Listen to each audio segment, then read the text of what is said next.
Halo, kembali lagi bersama Media Eduka. Dalam kesempatan kali ini, kita akan membahas soal dan pembahasan tes karakteristik pribadi. Contoh soal nomor 1. Sebagai pelayan toko, saya melihat display barang agak berantakan. Dan di saat yang sama, ada pembeli yang datang terus-menerus. Maka saya A. Menutup toko terlebih dahulu dan meminta pelanggan datang kembali setelah toko dibuka. B. Merapikan display barang terlebih dahulu dan meminta pembeli menunggu sebentar. C. Merapikan display barang terlebih dahulu dengan cepat, karena kerapian sangat penting. D. Melayani pembeli terlebih dahulu dan merapikan toko saat menjelang tutup. E. Melayani pembeli terlebih dahulu, kemudian merapikan toko saat tidak ada pembeli yang butuh dilayani. Pembahasan. Analisa soal. Profesi yang dibicarakan adalah pekerjaan sebagai pelayan toko. Tugas utama sebagai pelayan toko adalah untuk melayani pembeli sebaik mungkin.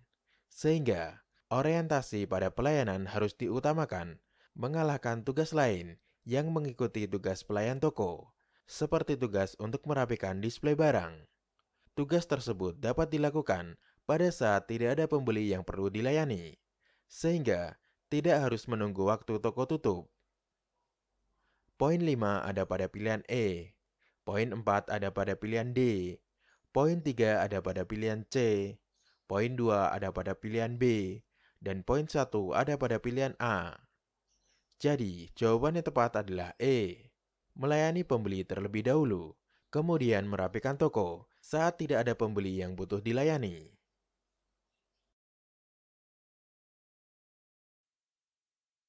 Contoh soal nomor 2. Saya memiliki keinginan untuk mengambil pendidikan master, maka saya harus mempersiapkan A. Rencana pendidikan saya. B. Proposal pendidikan saya. C.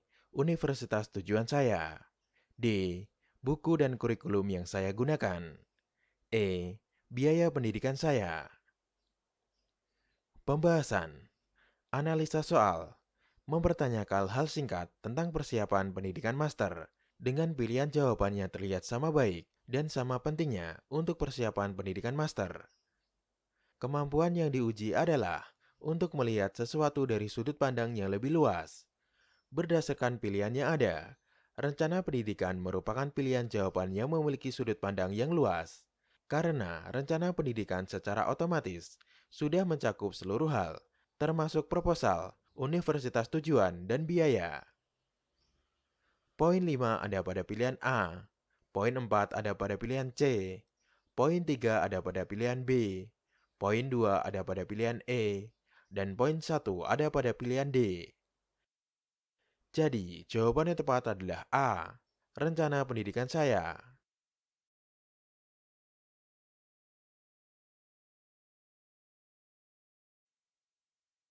Contoh soal nomor 3. Anda menduduki jabatan humas salah satu rumah sakit. Kemudian, Anda mendapatkan keluhan dari salah satu keluarga pasien mengenai penanganan yang kurang baik. Apa yang Anda lakukan? A. Mencatat keluhan dan menanganinya sendiri. B. Mencatat keluhan dan melaporkan ke atasan. C. Mencatat keluhan dan menyampaikannya dalam rapat divisi humas. D. Mencatat keluhan dan tidak melakukan apa-apa. E. Tidak mempedulikannya. Pembahasan. Analisa soal tentang posisi sebagai humas. Humas bertugas menangani segala hal yang berhubungan dengan masyarakat. Salah satunya adalah untuk menerima dan mencatat keluhan. Terkait dengan kualitas pelayanan rumah sakit, keluhan merupakan hal yang sangat penting, sehingga hal tersebut merupakan hal yang harus segera disampaikan kepada atasan atau pimpinan rumah sakit. Poin 5 ada pada pilihan B. Poin 4 ada pada pilihan C. Poin 3 ada pada pilihan A. Poin 2 ada pada pilihan D. Dan poin 1 ada pada pilihan E. Jadi, jawaban yang tepat adalah B. Mencatat keluhan dan melaporkan ke atasan.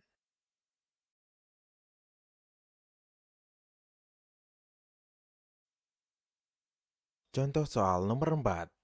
Sebagai seorang pegawai di kantor pelayanan, saya melihat antrian masyarakat yang tidak teratur dan berebut mendapat pelayanan dengan segera di depan loket pembayaran. Maka saya A. Menertibkan dan meminta bagian loket untuk mempercepat pelayanan. B. Menertibkan dan berinisiatif membuat nomor antrian. C. Memperhatikan saja dan membiarkan tetap seperti itu. D. Melapor kepada pimpinan untuk mengambil keputusan. E. Menertibkan dan berinisiatif membuka loket pelayanan tambahan. Pembahasan. Analisa soal.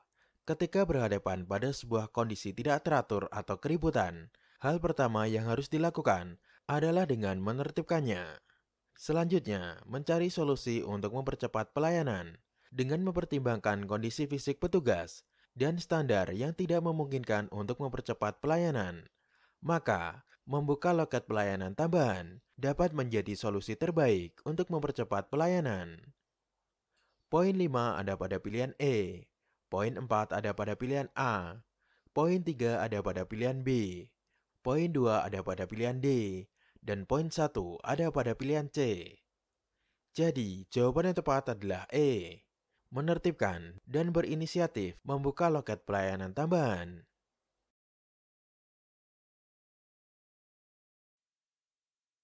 Contoh soal nomor 5.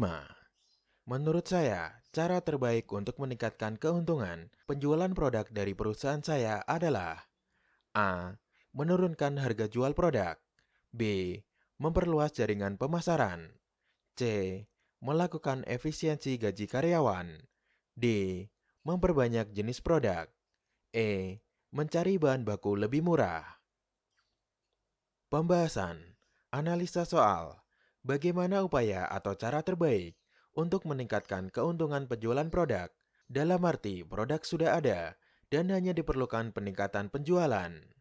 Di antara pilihan jawaban di atas, upaya terbaik yang memiliki resiko paling kecil yang dapat digunakan untuk meningkatkan keuntungan penjualan produk adalah dengan melakukan perluasan jaringan pemasaran. Pilihan C, memiliki resiko menurunkan semangat kerja karyawan. Sedangkan untuk pilihan E, memiliki resiko mempertaruhkan kualitas produk. Poin 5 ada pada pilihan B. Poin 4 ada pada pilihan E. Poin 3 ada pada pilihan C. Poin 2 ada pada pilihan D. Dan poin 1 ada pada pilihan A. Jadi, jawaban yang tepat adalah B. Memperluas jaringan pemasaran. Terima kasih telah menonton video ini. Semoga bermanfaat untuk kita semua. Jangan lupa untuk like, share, dan subscribe